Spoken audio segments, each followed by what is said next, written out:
다시 또 집값이 오르고 있다고 합니다. 제 월급은 그대로인데 왜 일이 오르는 것들이 많을까요? 하하하.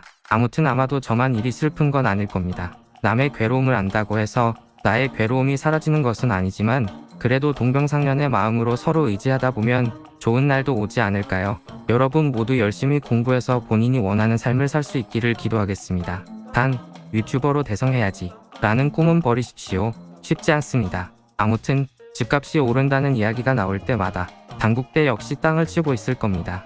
용인시 수지구에 위치한 단국대 죽전 캠퍼스는 원래 용산구 한남동에 위치해 있었습니다. 무려 7년 연속 최고 매매가를 기록하고 있다는 한남더일, 이 지어진 곳에 위치하고 있었습니다. 도시계획 부동산학과 교수님들, 도대체 무엇을 하고 계셨던 겁니까? 만약 실수를 만회하고 싶으시다면 저평가된 지역을 댓글로 부탁드립니다. 저에겐 마지막 기회입니다. 그럼 또 시간을 때웠으니 지금부터 단국대 2022학년도 수시를 소개합니다. 올해부터 지역균형 선발 전형으로 선발하는 학생부교과 전형과 학생부종합 전형인 디키유인제 전형, 논술우 수자 전형을 소개하겠습니다.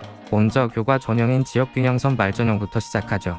올해는 261명을 선발합니다. 다른 많은 대학들처럼 지역균형으로 지원하기 위해서는 고등학교 추천이 필요한데 고교별 추천 인원을 8명 이내로 제한하고 있습니다. 학생부교과 성적만을 100% 활용하니까 아무래도 성적이 좋은 순으로 추천해 주시겠죠. 모집 계열별로 교과별 반영 비율이 조금 다른데 인문계열은 국어와 영어의 반영 비율이 높고 자연계열은 수학과 영어 비율이 높습니다. 단, 5년제인 건축학 전공만은 탐구 영역의 반영 비율이 매우 낮고 국어, 수학, 영어 모두 동일하게 30%씩 반영하고 있습니다. 따라서 단순 평균 등급으로 지원 여부를 결정하기보다는 대학 환산 점수를 알고 지원해야겠죠. 진학닷컴 수시 합격 예측 서비스를 통해 대학 환산 점수를 무료로 확인해 볼 수 있으니 많이 활용해 보세요. 다른 많은 대학들과 다르게 진로 선택 과목을 미반영한다는 점은 주의하세요. 수능 최저 학력 기준은 인문, 자연계열 모두 2개 합 6 이내예요. 그렇게 높다고 할 수는 없는 기준이니 꼭 충족해야겠죠. 작년 입시 결과를 보면 인문계열 평균은 2.6이었고 자연계열은 2.5였습니다. 입결이 높은 모집 단위는 다음과 같은데 특수교육, 수학교육, 과학교육과 같은 사범계열 모집 단위들의 입결이 높았고 학생들의 선호가 높은 화학공학, 커뮤니케이션과 같은 모집 단위 역시 입결이 높은 모습을 보여줬죠. 단, 사범계열 중에서 한문교육은 가장 낮은 입결을 보였습니다. 또 나름 선호도가 높다고 할 수 있는 상담이나 고분자공학, 무역, 기계공학이 비교적 낮은 입결을 보였는데 2021학년도에는 이 모집 단위들의 입결이 낮았지만 2020학년도에는 2.2등급대로 나름 높은 등급을 보였던 모집 단위들이죠.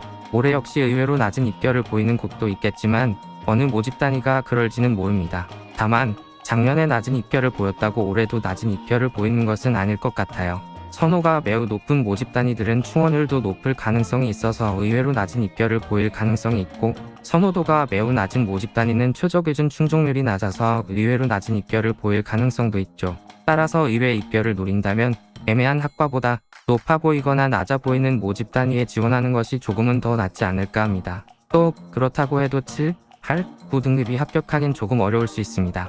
왜냐하면 등급 간 점수 차이 때문인데 6등급까지는 1등급과 그렇게 크게 차이가 나지는 않지만 7, 8, 9등급은 점수 차이가 크게 나죠. 그래서 이 정도 성적을 받은 과목 수가 많으면 불리함이 커질 거예요. 학생부종합 전형인 디키유인제 전형은 312명을 선발하는데 소프트웨어 융합대학 모집 단위는 선발하지 않습니다. 이들 모집 단위는 소프트웨어 인재 전형으로 별도로 선발을 하죠. 전형 간 차이가 좀 있습니다. 어쨌든 디키유인제 전형은 서류 100% 전형으로 면접을 치르지 않아요. 또 여기에서 서류는 자기소개서를 뺀 학교생활 기록부만 이야기하기 때문에 학생부의 영향력이 매우 크다고 생각해야 하겠죠. 서류평가 평가 요소는 학업 역량, 전공적 합성, 인성 및 발전 가능성 3가지로 나뉘는데 학업 역량은 학업성 지도와 탐구 능력으로 다시 나뉘며 각각의 반영 비율은 20%로 높은 편이에요. 전공적 합성은 전공 애지와 전공 관련 활동 각 20%씩 반영되어 이 역시 평가 비중이 높다고 할 수 있죠. 반면 인성 및 발전 가능성은 리더십과 성실성 및 공동체의식은 5%씩의 반영 비율을 문제 해결 능력은 10%의 반영 비율을 가져서 평가 요소 중 가장 낮은 비중을 가지고 있어요. 반영 비율이 높은 항목들의 내용을 보면 학업성 지도는 교과 성적 및 추이와 비주류 교과 등 고른 성취를 이야기한다고 하고 탐구 능력은 발표, 토론, 보고서 작성 등의 적극성 및 우수성을 본다고 하니까 결국 학업 역량은 성적과 세트의 내용이 매우 중요할 것 같고 전공적 합성 중 전공해지는 전공 관련 교과 성적 및 추이, 선택 과목 이수 및 참여, 전공 관련 활동은 전공 관련 활동과 다양성 및 심화 확장 노력을 본다고 하니 이 역시 세특 항목이 중요하게 평가될 것 같아요. 물론 창의적 체험 활동 상황에서 이런 모습이 드러난다면 이 역시도 중요하게 평가받을 수 있겠죠. 학종 입결은 대략적으로 참고 정도만 하는 걸로 해요. 수강한 과목이 어떤 것이었는지, 성적 추이는 어땠는지, 전공 관련 교과목의 성적은 어땠는지 등등이 반영되지는 않는 결과이니까요. 작년 입시 결과를 보면 인문계열, 자연계열 모두 3.0의 평균 성적을 보였어요. 입결이 높은 모집 단위는 다음과 같은데 교과 전형과 같이 사범계열의 입결이 높은 모습을 보이고 있고, 반대로 입결이 낮은 모집 단위는 다음과 같았어요. 하지만 낮은 성적으로 합격했다면 이를 만회할 수 있는 좋은 학생부 기록 내용이 있었을 거라고 생각이 들어요.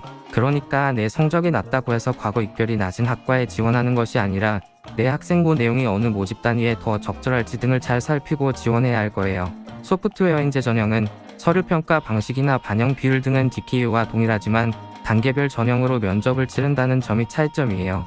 면접은 서류 확인 면접으로 치러지는데 서류 진위 여부, 전공 의지, 전공 관련 활동, 소프트웨어 인재로서의 발전 가능성, 인성 등을 확인한다고 해요. 전공 적합성의 반영 비율이 60%로 매우 높죠. 지원 전공에 대하여 관심을 가지게 된 계기, 진로 탐색 과정에서의 노력 등을 묻는다고 하니까 이와 관련하여 미리 답변을 구상해 놓고 가야 할 것 같아요.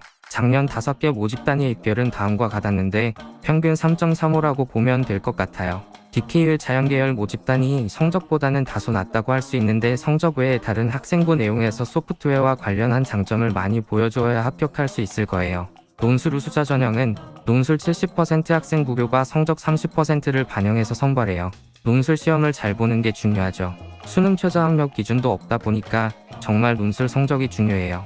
단국대 입학처에 들어가서 선행학습 영향평가 보고서를 살피면 과거의 기출문제, 출제의도, 출제 근거, 문항 해설, 최종 기준, 예시 답안까지 담겨 있으니 이를 잘 살펴보고 논술에 대비하면 좋겠어요. 작년 논술 전형 합격자 평균 논술 성적을 보면 인문계열은 74점, 자연계열은 75점이었는데 모집 단위마다는 입결의 차이가 좀 큰 편이었어요.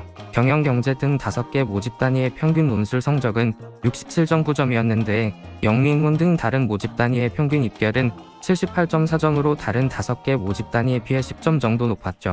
하지만 이걸로 영미인문이 경영보다 커트라인이 훨씬 높았구나 라고 이해하면 안 돼요. 시험 일정에 따라서 시험 문제가 달랐기 때문에 일어나는 현상이었죠. 자연계열도 인문계열처럼 시험 일정에 따른 입결의 차이가 컸어요. 오전에 시험을 보았던 모집 단위들의 평균 논술 성적은 60.9점이었고 오후에 시험을 치렀던 모집 단위의 성적 평균은 91.6점이었죠. 이건 올해 일정에서도 마찬가지일 거예요. 논술고사는 대학별로 일정이 겹치는 경우가 많으니까 일정을 확인하고 지원해야 하는 것은 당연한 거고 내가 지원하려는 모집 단위의 과거 기출문제와 성적을 함께 확인하는 것도 꼭 필요한 일일 거예요. 그런 이상으로 단국대 주요 전형에 대한 소개를 마칠게요. 안녕.